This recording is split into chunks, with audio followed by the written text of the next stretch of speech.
Does a sex offender have the right to have children? That's a question that will be argued in VCAT next week in the first case of its kind in Australia. A Melbourne man and his wife say they should have access to IVF treatment.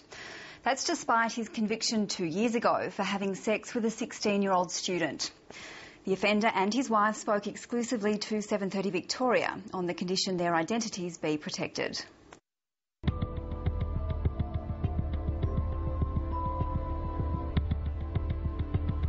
We met in 2006. 14 months later we were married. Everything was pretty quick.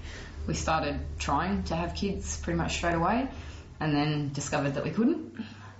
Through IVF we would have to keep going to do and have a family that way. But this relationship was about to be tested far beyond the challenges of trying to conceive. I worked with students of all ages, just helping them with their schoolwork, sporting activities, and also was teaching them martial arts at the same time. 2 years ago, the teacher's aide was sentenced to a year in jail for having sex with a 16-year-old female student.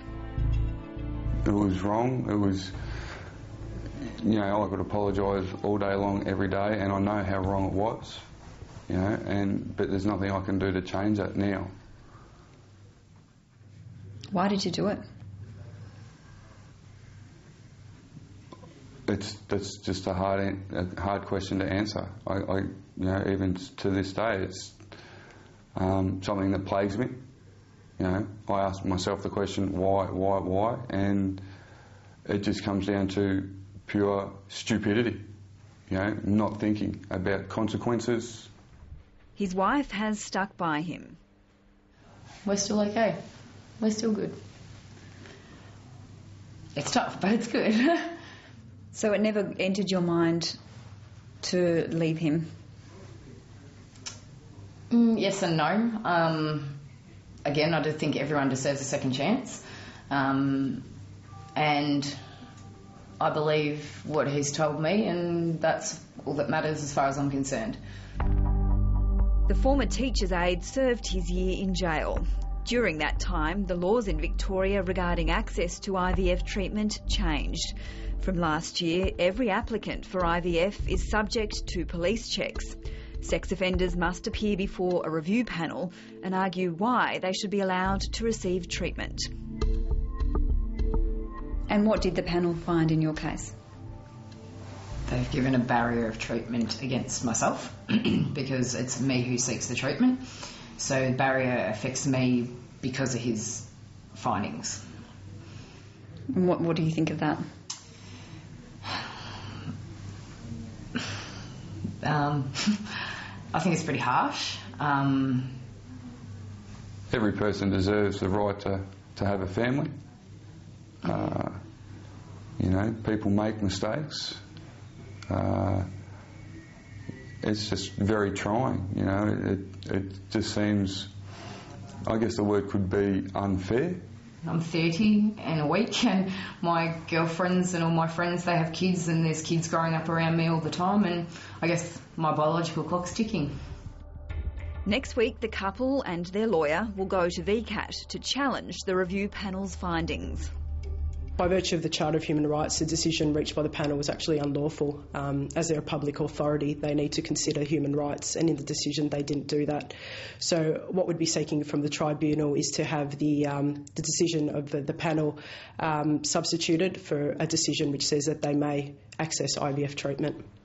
And what human rights do you say have been breached? Well, we say the right to health, which is internationally recognised in the covenants that the Charter is actually based on, as well as the right not to be punished twice.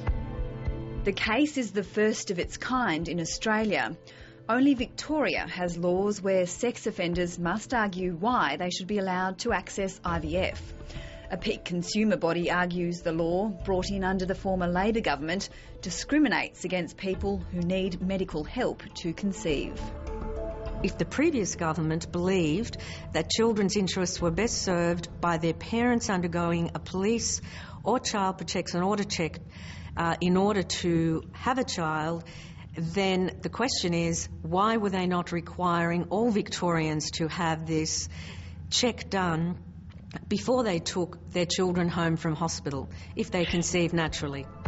The law was passed as a conscience vote and had support from both sides of Parliament. Labor hopes other states and countries follow Victoria's lead. Under normal circumstances, it's not society's business about who has a child.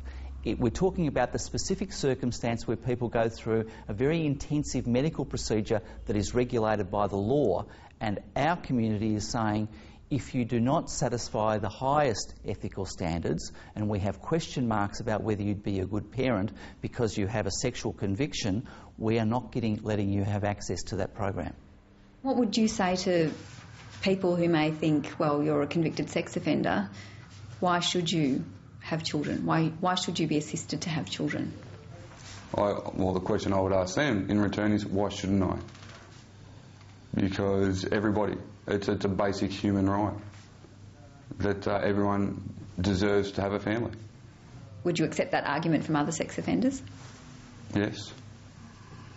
I would, on the grounds that any person who can conceive a child naturally can and do, and there are people with sex offence and murder charges, etc., that have children and have more than one child.